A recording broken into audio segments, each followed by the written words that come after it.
Later on, things changed, of course, but at that time it was a fantastic experience. We were very strong in our identity with the ideas of socialism and equality, and here and there were sort of, when we came, there were disappointments. For instance, on the 1st of May, we expected a big demonstration for workers' unity, and very little happened on the kibbutz. Some people decided that it's a day that you don't work, it's a day to be, but it wasn't a kibbutz decision. But there was a school parade, and the children sort of came to this open area, and all holding red flags. And we had a logbook. Our Garin had a logbook where people, if they had something they felt they wanted to express themselves or something interesting happened, it was written up spontaneously, and we've still got the logbook. And one of our friends, one of our chaverim, wrote into the logbook, "To put red flags in the hands of little children is not enough." ... And sort of things like that, we sort of, we came with expectations that we weren't always found a reflection in the reality of Israel. And I think what we didn't realize was we came very shortly after a very,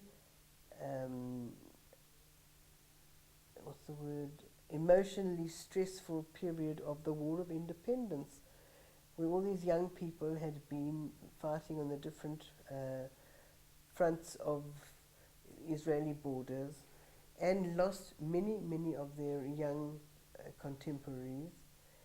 And they didn't talk about it. They maybe talked about it to themselves, but to us as a South African group coming from the outside, we weren't made to feel that, the country had just been through a trauma, or everything was business as usual and friendship and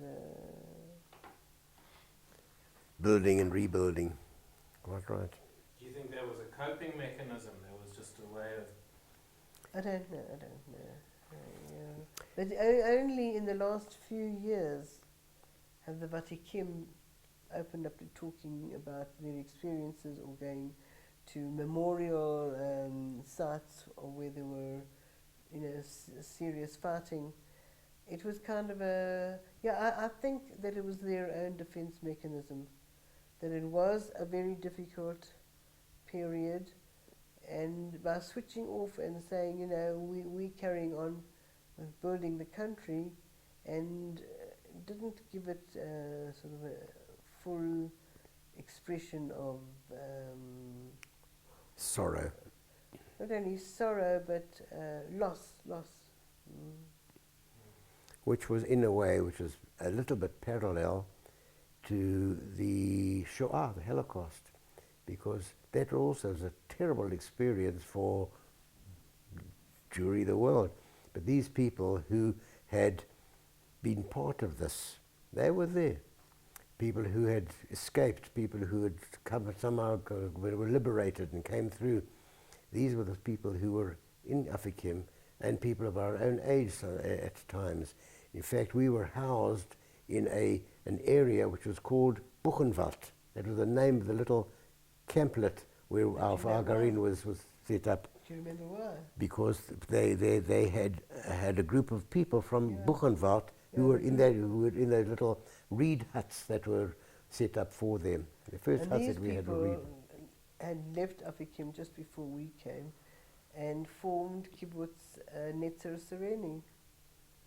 They opted, and some of them said, we've had enough and we're not going to any new kibbutzim, we want to be comfortable, and so their second group stayed on afikim.